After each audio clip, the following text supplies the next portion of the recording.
Long before Harvey Cushing became known as the father of modern brain surgery, he was simply a young physician obsessed with one question that haunted medicine at the beginning of the 20th century.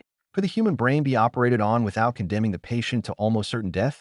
Most surgeons consider the brain the body's final frontier, a place so delicate that even the smallest mistake could steal speech, memory, movement, or life itself.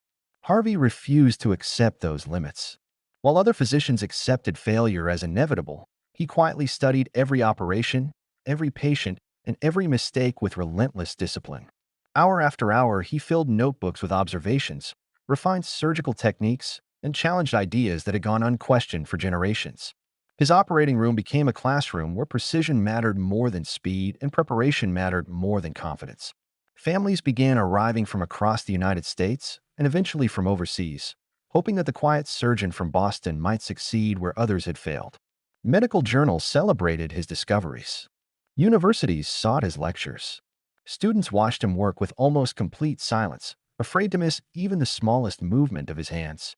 By the time Harvey received the Pulitzer Prize for his masterful biography of Sir William Osler, he had accomplished something almost unimaginable. Few people in history had transformed an entire branch of medicine and then earned one of America's highest literary honors. To the world, he represented brilliance. To his patient, he represented hope. Yet the greatest influence Harvey would ever have was not inside an operating room. It waited each evening behind the front door of his family home in Brookline.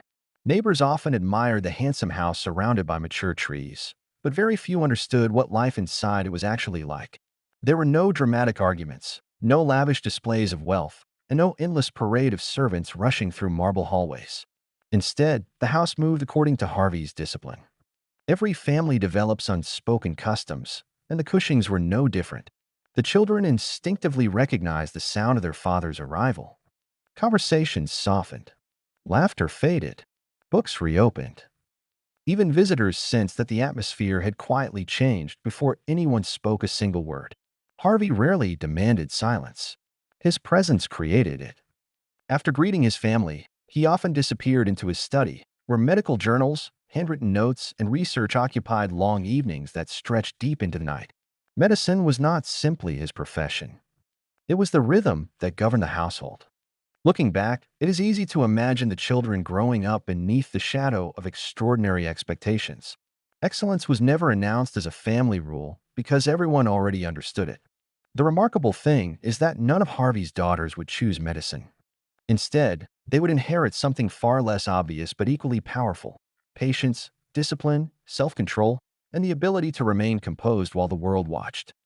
If Harvey built the structure of the household, Katharine Cushing quietly gave it direction. History often remembers remarkable men while overlooking the women who shaped the generations that followed. Katharine deserves better than that. Friends described her as gracious and composed, but beneath that calm exterior was an exceptionally perceptive observer of people. She understood that America's most influential families were held together by more than wealth.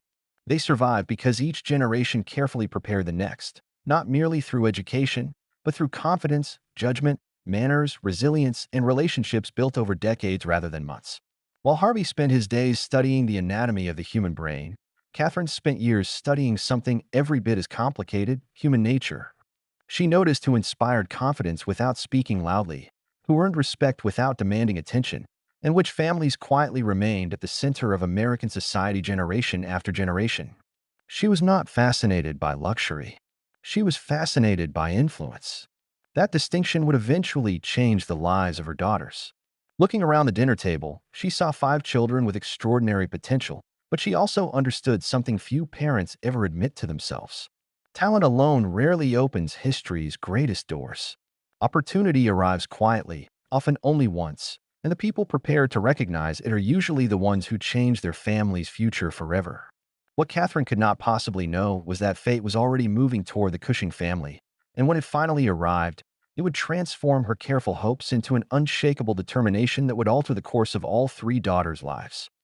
For years, Katharine believed that careful preparation could protect a family from almost anything. She could not protect her children from disappointment, but she believed she could prepare them to meet it with dignity.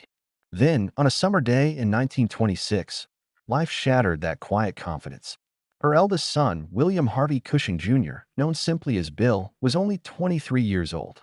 Intelligent, handsome, and entering his final year at Yale, he carried many of the same qualities people admired in his father. Friends assumed he would continue the family's remarkable medical legacy. Harvey rarely spoke about expectations, but those closest to him understood how deeply he believed in his son's future. Bill represented continuity. He was the bridge between one extraordinary generation and the next. Then, without warning, an automobile accident near New Haven ended his life in a single afternoon. Newspapers reported the tragedy as another unfortunate accident.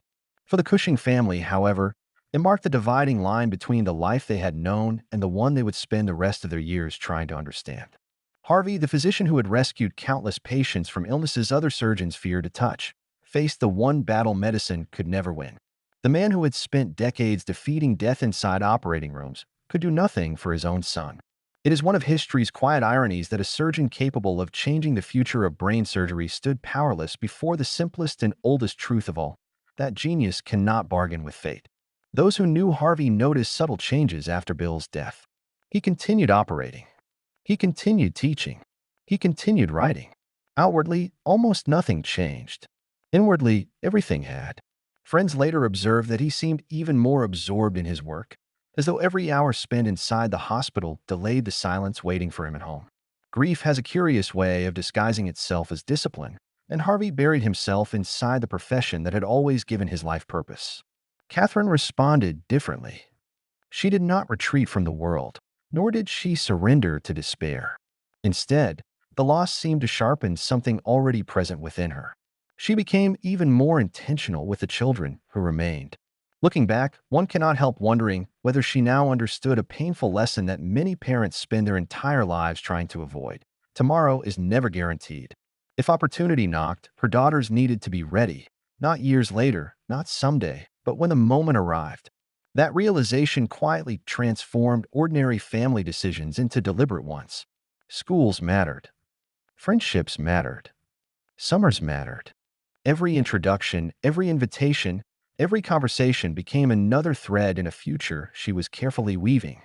She never announced a grand plan because there was no grand performance. There was only quiet preparation carried out with remarkable patience. Minnie, the eldest daughter, possessed a calm kindness that naturally drew people toward her. Betsy carried herself with confidence that made her seem comfortable almost anywhere. Then there was the youngest, Barbara, known to everyone simply as Babe. Nearly 10 years younger than Minnie, she spent much of her childhood observing rather than leading. No one yet imagined that the little sister following behind the others would one day become one of the most photographed women in America. At Westover School, the sisters received far more than an academic education. They learned languages, literature, history, conversation, manners, and the quiet confidence expected of young women entering the highest levels of society. Yet Katharine understood something the finest schools could never teach. Character revealed itself long before success arrived. Wealth might attract attention, but composure earned trust. Beauty might open a door, but judgment determined whether it remained open.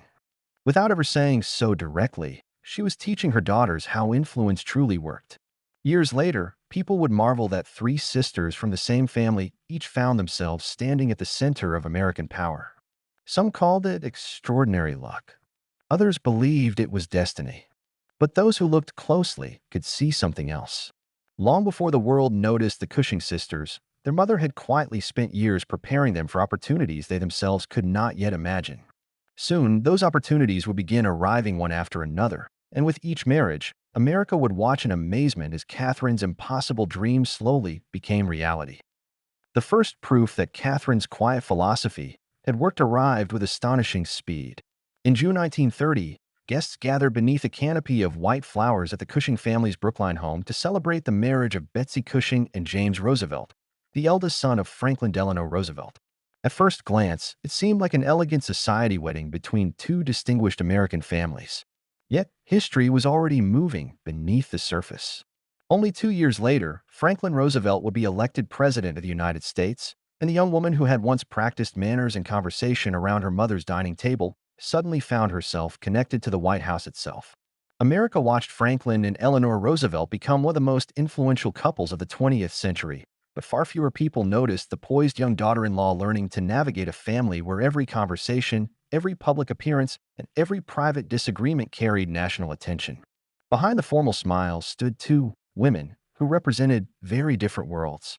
Eleanor Roosevelt believed deeply in public service, political reform, and social responsibility. Betsy had been raised within a household where elegance, composure, diplomacy, and quiet confidence opened doors. Historians differ on the depth of the tension between them, but they agree on one point: warmth never truly developed. Betsy entered one of the most famous families in America only to discover that privilege often came with expectations no one explained beforehand. She handled those years with remarkable grace, yet they quietly revealed one of the central truths that would follow all three sisters throughout their lives. Entering history was one achievement. Remaining yourself once history surrounded you was another challenge entirely. As Betsy adjusted to political life, her older sister Minnie was beginning a journey that would carry the Cushing name into one of America's greatest fortunes. Reserved, thoughtful, and naturally kind, Minnie never sought attention the way society reporters sought her. Friends often described her as the most approachable of the sisters, someone whose warmth felt genuine rather than rehearsed.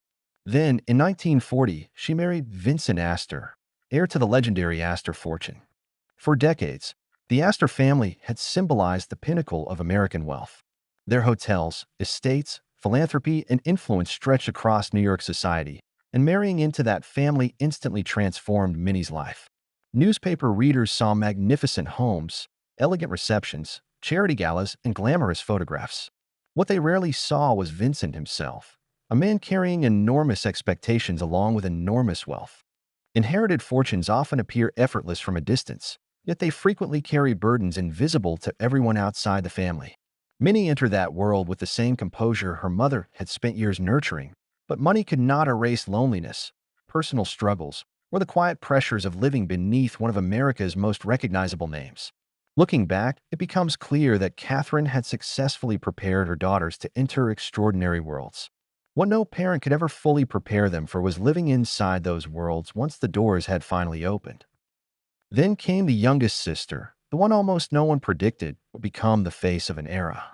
During childhood, Barbara Cushing had simply been Babe, the little sister trailing years behind Minnie and Betsy.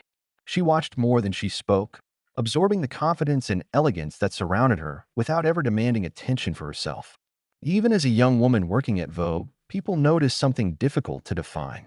It was not merely beauty, although photographers certainly recognized that. It was balance. Babe possessed an almost effortless ability to make every room feel calmer simply by entering it. Fashion editors admired her instinct for simplicity. Designers loved dressing her because she never seemed to overpower the clothes. Instead, she gave them life. Friends often remarked that she listened more than she talked, making others feel unexpectedly important in her presence. Her first marriage to Stanley Mortimer ended in divorce after the strains that followed the Second World War, a painful chapter that might have pushed another woman away from public life. Instead, it quietly prepared Babe for the relationship that would define the rest of her story. In 1947, she married William S. Paley, the brilliant founder of CBS, whose vision helped transform radio and television into forces that reshaped American culture. Together, they became one of the most admired couples in the country. Their homes welcomed presidents, artists, diplomats, writers, royalty, and the most influential figures of the 20th century. By the 1950s and 1960s, Babe Paley had become far more than a fashionable socialite. She was considered one of the legendary swans of New York society, women whose elegance seemed almost beyond imitation. Magazine editors studied her. Interior designers admired her taste. Photographers waited patiently for a single image. To the public, the Cushing sisters appear to have fulfilled every dream their mother could have imagined. Yet hidden beneath the polished photographs and glittering dinner parties was a fragile truth. The higher they rose, the more carefully they had to protect the image the world expected them to maintain. And soon, that image would be tested by someone they had welcomed into their innermost circle, a gifted writer whose admiration would slowly become one of the most famous betrayals in American society.